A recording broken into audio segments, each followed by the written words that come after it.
Hello everyone, Jeremy here, and this is a review of LEGO set number 31021, Furry Creatures.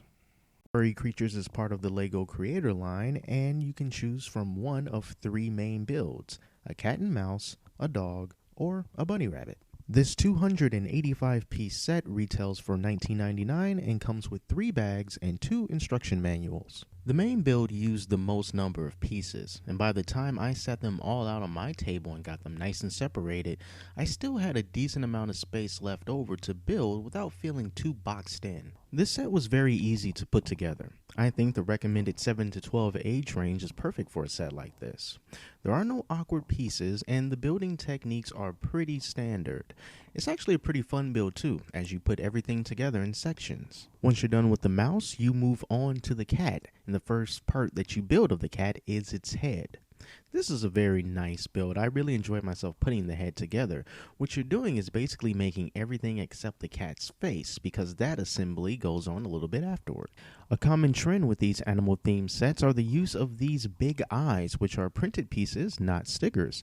I also like the fact that the cat's mouth can open, and we have a little purple piece from the Friends line that acts as the tongue, and its little whiskers are made out of little handles that you usually see in cars and spaceships. When it's all said and done, you get a very nice representation of a cat and mouse complete with the cheese wedge. Very nice touch. The cheese wedge is a great example of LEGO creativity.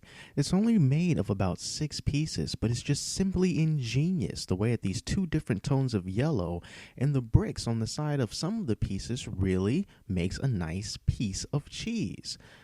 This is something that's really simple, something that I appreciate. The mouse is also a very creative build, and you can actually probably put one of these together using parts that you have yourself. It also uses the printed eyes, although they're not as big as the cat's, and its tail can also swivel. I thought it was going to be very, very stiff, something that only went in one direction, but the tails on mice aren't really like that, so I'm glad that this one does in fact swivel.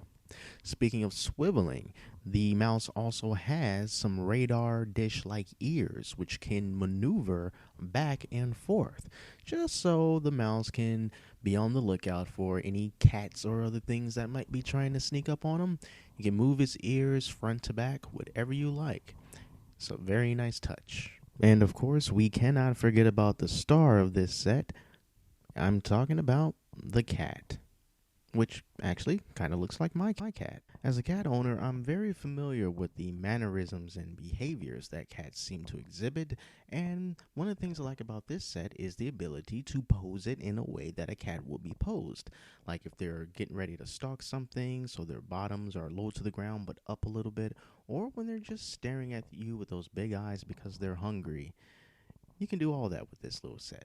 I don't think this set has a whole lot of play value for a child because it's really just a model, but there are some things that you can do to change the appearance of the cat.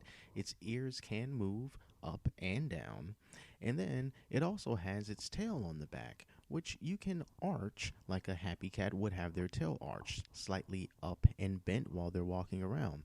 The head also bends up and down, but not side to side.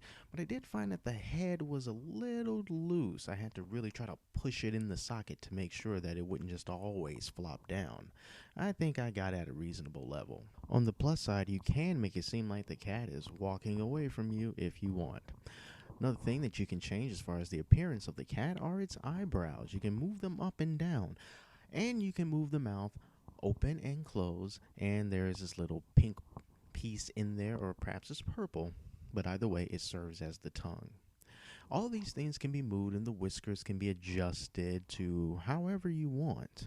And it's these little features like this that help to give this piece a little more personality. It could have just been a static model, but the extra customization goes a long way. This set, along with forest animals, isn't really a play set. They're really more models, display pieces, pieces that you can look at and say that these have good detail for animals and something that you would like to have on display in your home. Kids can play with it too, but I think adults will get some joy out of them as well. So, thank you very much for watching. Until next time, I'm Jeremy, and I will see you later.